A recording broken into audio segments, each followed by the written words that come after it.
ভারতের পশ্চিমবঙ্গ পড়ছে দাবদাহে। কলকাতার তাপমাত্রা 41 ডিগ্রি সেলসিয়াস, আর কলকাতার বাইরে গড় তাপমাত্রা 42 ডিগ্রি ছাড়িয়েছে। সে খবর জানাতে যোগ দিচ্ছেন সহকর্মী সুব্রত আচার্য। সরাসরি যাচ্ছি তার কাছে।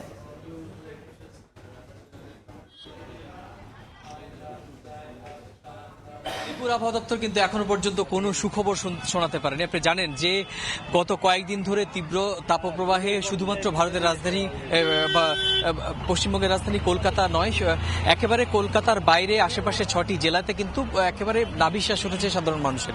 আজকে দুপুর ঠিক 1টার পর থেকে কলকাতার তাপমাত্রা 41 ডিগ্রি সেলসিয়াসের পারদ ছুঁয়েছে এবং একই সঙ্গে কলকাতার পার্শ্ববর্তী কয়েকটি জেলায়, বিশেষ করে মেদিনীপুর, বাঁকুড়া, পুরুলিয়া, পশ্চিম বর্ধমানে কিন্তু 42 ডিগ্রির পারদ অতিক্রম করে কোথাও 43 ডিগ্রি সেলসিয়াসও হয়েছে। আপনি জানেন যে গত পরশুদিনই কিন্তু পশ্চিম বর্ধমানের পানাগড়ে প্রায় 45 ডিগ্রি সেলসিয়াস তাপমাত্রার যে রেকর্ড সেটি কিন্তু অতিক্রম করেছে। আলিপুর আবহাওয়া দপ্তর বলছে যে চলমান যে তাপপ্রবাহ সেটি কিন্তু আরো কয়েকদিন অব্যাহত থাকবে।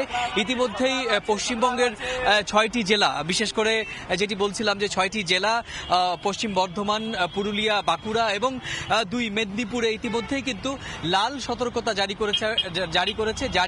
কলকাতা জেলাতে লাল সতর্কতা জারি না হলেও কলকাতা এখনো পর্যন্ত কলকাতার যে তাপপ্রবাহের যে অবস্থা তাতে কিন্তু নাভিশ্বাস উঠেছে। আপনি জানেন যে আজকে রবিবার, সপ্তাহে ছুটির দিন। এই সময় সাধারণত ধর্মতলা চত্বরে ব্যাপক সংখ্যক সাধারণ মানুষের ভিড় থাকে।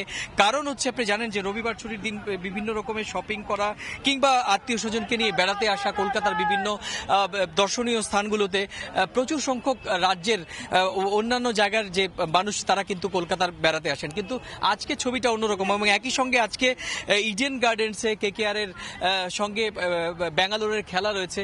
সেই খেলা দেখতেও কিন্তু আজকে মাঠে সেরকম ভাবে ক্রিকেট ভক্তদের উপস্থিতি টের পাওয়া যাচ্ছে না। সব মিলিয়ে গরমে অস্বস্তিতে কিন্তু নাজেহাল কলকাতার সাধারণ মানুষ। আপনি জানেন একই সঙ্গে লোকসভা নির্বাচনের একটি নির্বাচনী আবহ চলছে। প্রথম দফার যে ভোট হয়েছে সেই ভোট উত্তরবঙ্গে হয়েছে। সেই উত্তরবঙ্গে 3টি জেলা, আলিপুরদুয়ার, কোচবিহার এবং জলপাইগুড়ি, সেখানে কিন্তু তাপমাত্রা কম ছিল।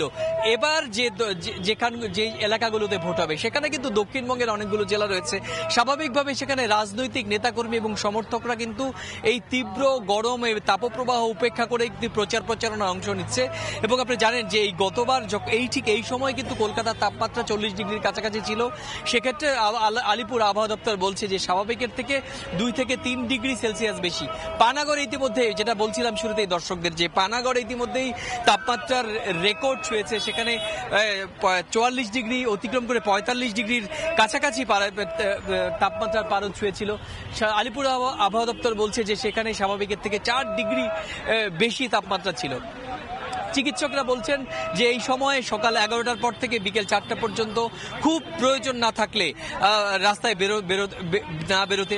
যারা বেরোবেন তাদের ঠান্ডা পানীয়, বিশেষ করে লাসি এবং ডাবের জল কিংবা অন্যান্য রকমের পানীয়, সেই পানীয় খাবার পরামর্শ তারা দিচ্ছেন। ইতিমধ্যে আপনি জানেন যে কলকাতার বিভিন্ন এই যে পানীয় বিক্রেতাদের যে জায়গা, সেখানেও কিন্তু লম্বা লাইন দিয়ে যেমন লস্যি বিক্রি হচ্ছে, ডাবের পানি বিক্রি হচ্ছে, লেবু পানি বিক্রি হচ্ছে। সাধারণ মানুষ কিন্তু সেখানে আসছেন। আবার চিকিৎসকরা এও বলছেন যে খোলা জায়গায়, যতটা সম্ভব খোলা জায়গায় এরকম ভাবে খোলা খাবার না খেয়ে যারা খুব বাইরে বেরোন এবং প্রয়োজনে বেরোন, তাদের হাতে অবশ্যই যাতে জলের একটি বোতল থাকে কিংবা ORS তারা নিয়ে বেরোন, মাথার ওপর যাতে ছাতা থাকে এবং তারা যাতে স্বাভাবিকভাবেই একটু ছায়াযুক্ত স্থান দিয়ে চলাফেরা করেন। তো এই ধরনের পরামর্শ কিন্তু চিকিৎসকরা দিচ্ছেন। এবং একই সঙ্গে আলিপুর আবহাওয়া দপ্তর বলছে যে আগামী বৃহস্পতিবার পর্যন্ত কিন্তু এই তাপপ্রবাহ, যে হিট ওয়েভ, সেটি অব্যাহত থাকবে এবং লাল সতর্কতা কিন্তু আগামী কয়েকদিন জারি থাকবে। আজকে যেমন কলকাতার তাপমাত্রা 41 ডিগ্রির পারদ অতিক্রম করেছে, আগামীকাল আলিপুর আবহাওয়া দপ্তর আভাস দিয়েছে যে সেই তাপমাত্রা কিন্তু 42 ডিগ্রির পারদ ছুঁতে পারে। তো সব মিলিয়ে আলিপুর আবহাওয়া দপ্তর আশঙ্কার বাণী শোনাচ্ছে। তারা কিন্তু সাধারণ মানুষের সুখবর শোনাচ্ছেন না। বৃষ্টির কোনো পূর্বাভাস নেই, তবে বৃহস্পতিবারের পর কলকাতা এবং দক্ষিণবঙ্গের 1-2টি জেলাতে কিন্তু ছোট বৃষ্টি হতে পারে এবং সেই বৃষ্টিটাও কিন্তু স্বাভাবিক গা ভেজানোর বৃষ্টি, মুষলধারে বৃষ্টি বা কালবৈশাখী হওয়ার যে সম্ভাবনা, যে বৃষ্টিতে সে ধরিত্রী শীতল হয়, ঠান্ডা হয়, সাধারণ মানুষ স্বস্তি পায়, সেই রকম কিন্তু কোনো আভাস নেই। কারণ আমি আগেই শুরুতেই শুরু করেছিলাম যেটি বলে যে আলিপুর আবহাওয়া দপ্তর এখনো পর্যন্ত আসার কোনো কথা শোনেনি। তারা কিন্তু বরং লাল সতর্কতা জারি করেছে, আশঙ্কার কথা জারি করেছে যে এই তীব্র তাপপ্রবাহ আরো কয়েকদিন অব্যাহত থাকবে। তো এই ছিল আমার কাছে কলকাতা এবং পশ্চিমবঙ্গের তীব্র তাপপ্রবাহের আমার কাছে থাকা সবশেষ তথ্য। সরাসরি যুক্ত ছিলাম কলকাতায়।